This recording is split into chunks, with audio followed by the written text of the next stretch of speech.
Baik, terima kasih pemirsa, masih bersama kami dalam Damai Indonesiaku dan kita masih masuk dalam segmen tanya jawab sekaligus segmen ulama menjawab yang kami nanti juga akan membacakan pertanyaan-pertanyaan yang sudah masuk lewat Instagram. Namun terlebih dahulu kami persilakan kepada para jamaah ikhwan atau jamaah bapak-bapak yang sudah siap dengan pertanyaannya. Ada Pak Asmawi, betul ya Pak Asmawi? Boleh berdiri Pak Asmawi? Pak Asnawir, oke. Silakan Pak Asmawir. Udah ngambek kamu berdiri Pak Asmawir. Oke, silakan Pak Asmawir. Bismillahirrahmanirrahim. Assalamualaikum warahmatullahi wabarakatuh. Waalaikumsalam warahmatullahi wabarakatuh. Baiklah, kami perkenalkan kami dari Makjilim Az-Zahra Darmasraya, Ibu Kota Provinsi Padang, Sumatera Barat. Jauh-jauh dari Padang. Kami jauh ke sini. Jadi dalam rangka inilah kami bisa bertemu dengan TV One. Alhamdulillah. Kemudian silakan, pertanyaan kami Bu Ustazah, bagaimana cara mendidik anak? Saya sebagai orang tua sudah mempunyai anak 2 orang. Ya. Kemudian yang kecil ini sudah saya sekolahkan di pondok pesantren. Ya. Tapi nyatanya dia sudah bekerja sekarang. Malah dia yang membandal sama orang tuanya. Jadi bagaimana caranya lagi untuk mendidik anak itu tadi? Kalau anak yang tidak di pondok, malahan dia agak sabar dia. Jadi saya sudah termasuk kehilangan akal juga Pak Bu Ustazah. Jadi Pak Asmawir ini punya 2 anak. 2 anak. Satunya di pondok pesantren. Di pondok pesantren. Satunya bekerja. Udah bekerja keduanya. Oke, sudah bekerja Iya. keduanya. Tapi yang di pondok ini yang malah bandel. Keras kepala dia. Oh, Masya Allah. Jadi bagaimana cara mendidiknya untuk kedepannya? Sekian, terima kasih. Baik, terima kasih Pak Asmawir pertanyaannya. Ustazah dulu deh yang menjawab. Ini udah di pesantren, udah bekerja, tapi pertanyaan besar adalah sudah dari pesantren kok malah bandel bukan jadi soleh nih. Silakan Ustazah. Baik, Bapak terima kasih. Ini Bapaknya dari mana tadi? Padang ya? Sumatera Barat. Ya Allah, Masya Allah. Dari mana? Sumatera Barat, Darmasraya. Sumatera Barat, Bapak. Darmasraya. Masya Allah, jauh banget dari Padang, nyampe juga ke Jakarta. Alhamdulillah, mudah-mudahan pulang dari sini dapat ilmu manfaat. Tadi Bapak bilang katanya punya anak 2, pulang dari pesantren, bukannya benar. Yang satu lagi yang nggak pesantren malah benar, Bu, Bapak. Ketika kita punya anak banyak, bukan cuma 1 tapi banyak, usahakan di depan anak-anak kita jangan pernah membanding-bandingkan. Kamu mah pulang dari pesantren jadi bader, kamu mah yang gak pesantren malah benar. Kadang itu ada rasa sakit hati di dalam anaknya. Mungkin kita tidak mengucap, tapi pernah ada tersirat kata-kata yang kurang enak dari seorang orang tua kepada seorang anak. Biasanya anak itu lebih sensitif. Ada satu psikologi anak mengatakan, anak itu sesuai dengan umurnya dia akan mendengarkan orang-orang, diantaranya adalah dari umur 1 sampai 7 tahun dia akan mendengarkan orang tuanya. Kita bisa kan biasanya ketemu sama anak kecil, kata ibu aku kan gitu, kata ayah aku, nah itu kata ibu, kata ayah, umurnya dari 1 sampai 7 tahun. Nanti dari 7 sampai 15 tahun dia bilang kata guru aku, kata guru aku. Oleh karenanya antara orang tua dengan guru harus deket. Ini mah zaman sekarang orang tua sama guru pada bales-balesan apa?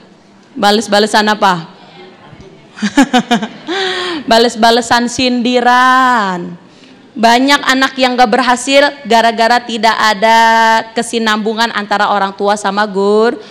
Padahal kalau untuk mendapatkan pendidikan orang tua sama guru harus kerjasama. Makanya kalau anak kita udah mulai gak dengerin kita deketin gurunya. Kemudian nanti di umur 16 tahun sampai 25 tahun menginjak usia remaja, dia akan mengatakan kata temen aku, kata sohib aku, dia akan lebih dengerin temennya. Bener apa enggak? Kita punya anak remaja, apa-apa kata teman, berarti siapa yang harus kita deketin? Temennya. Ini biasanya sama teman anak kita suka selek. Nah ini kalau temen kita, kalau anak kita punya temen, maka deketin temennya. Bilangin dong, sama si ini, bilangin dong sama anakku, kalau pulang jangan sampai maghrib banget. Nanti temennya itu bisa bilang, pulang yuk jangan sampai maghrib banget. Nah itu dalam psikologi anak mungkin bisa membantu. Kalau kita aja yang ngajarin atau kita aja yang kasih maklumat kepada anak-anak kita, kadang tidak terbantu. Oleh karenanya kalau anak-anak kita akhlaknya jadi berubah, akhlaknya tidak sama. Satu, jangan pernah bandingin anak-anak di depan muka umum. Yang kedua, coba pakai cara psikologi anak. Kalau udah nggak dengerin kata kita, malah durhaka sama kita, malah nggak nurut sama kita, kita deketin orang-orang yang lagi deket sama dia. Insya Allah mudah-mudahan anak kita Allah jauhkan dari sifat-sifat yang tidak baik. Amin, ya rabbal alamin. Terima kasih Ustazah Muawana. Nah berikutnya kami akan bacakan pertanyaan yang sudah masuk lewat Instagram kami @damai_indonesiaku_tv1 yang nanti akan dijawab oleh guru kita Ustadz Kasif. Atas nama Silvi Rifayanti. Assalamualaikum Pak Ustadz, saya seorang ibu sambung yang selama ini mencoba terus untuk dekat dengan anak sambung laki-laki. Namun anak sambung itu sepertinya enggan bila saya mengingatkan sholat. Begitupun oleh ayahnya bila diingatkan untuk sholat sikapnya masa bodoh. Nah solusinya saya selaku ibu sambung harus bagaimana? Ustadz Kasif silakan. Ya perkara anak sholat, anak tidak sholat memang kembali ke rumah tangga kita masing-masing ya. Sejauh mana kita meletakkan pentingnya sholat dalam rumah tangga kita. Itu persepsinya beda-beda, ada yang menganggap sholat itu penting, ada yang menganggap sholat itu nggak penting ya. Satu orang syekh namanya Syekh Muhammad bin Abdurrahman Al-Uraifi ya, ulama hebat ini, dia pernah ditanya, Syekh anak saya susah disuruh sholat, apa nasihat dari engkau? Kata Syekh ini, kalau anak kamu lagi tidur tiba-tiba AC-nya terus memercikan api, apa yang kamu lakukan? Apa Bu? Masih hidup?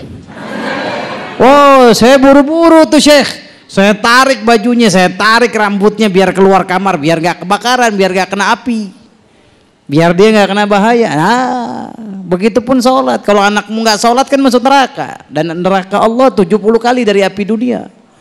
Takutlah engkau kepada neraka dengan apa? Perintahkan anakmu sholat. Ya ayyuhalladzina amanu qu anfusakum wa ahlikum nara wa quduhan nasu wal hijara 'alaiha malaikatun gilatun shidadun la ya'sunallaha ma amarahum wa yaf'aluna ma yu'maru. Takut kamu sama neraka. Gimana caranya? Menjalankan perintah Allah, menjauhi larangan Allah Azza wa Jalla. Itu jawabannya Ustaz Sofyan. Baik, terima kasih Ustadz Kasif, dan kita masih ada satu segmen lagi untuk tanya jawab. Kami persilakan satu jamaah dan nanti saya juga akan bacakan pertanyaan yang sudah masuk lewat Instagram. Namun tetaplah bersama kami dalam Damai Indonesiaku.